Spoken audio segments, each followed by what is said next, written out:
السلام عليكم ورحمة الله وبركاته. ladies maanta waxaan sameynayaa idin tusayaa waxaan timahayga mariyo oon caruurtaydana u mariyo dacartu Soomaalida meel walba way taala wadankii markaynu joognay ciidana dacarta ma isticmaali jiray halkana looshinada iyo creamada wajiga la mariyo ugu qaalisan ayaa laga sameeyaa marka halkan waxaan ku googoystay dacartii inta saa u googoysid in ayaad hareerta ka goynaysaa labada hareerood marka saad skinka sare ka saaraysa den waa halkan laba dacar oo dhaadheer oo kuwa weyweyna ayaan ku sameeyay aloe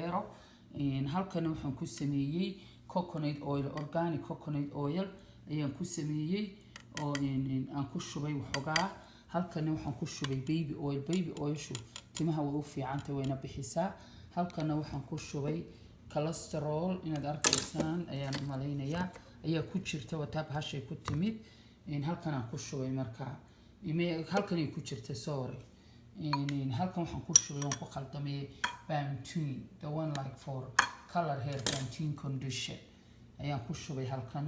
marka oo ku wada jira baby oil-shina waa taa baby oil-sha ama brand ka soo iibsan kartaa real baby oil-sha ama the one in value ka jaban waa isku mid marka blender-kan ayaan wuxuu dhan ku wada ridqayaa then twice a week ayaa timahaaga marinaysa insha Allah waan idin tusi doonaa how you doing the hair too marka insha Allah let's blend it. Assalamu alaykum. Okay, assalamu alaykum warahmatullahi wabarakatuh. waa kan bahalkii halkan ku jira waxaan isku wada daray marka waxa la sameeyay quraaradaha jaamka uu kaaga dhamaado ayaa la meydha la iskama tuuro kuwaasaan ku shubanayaan ku guranayaa halkan intaan maanta marsanayo ayaan ama marinayo inantayda ayaan ku gurayaa marka marsanaysid ku guratid halkan waxa soo dhan uma baahnid haday quraarado yar haysato ku guro hadii kalena kolba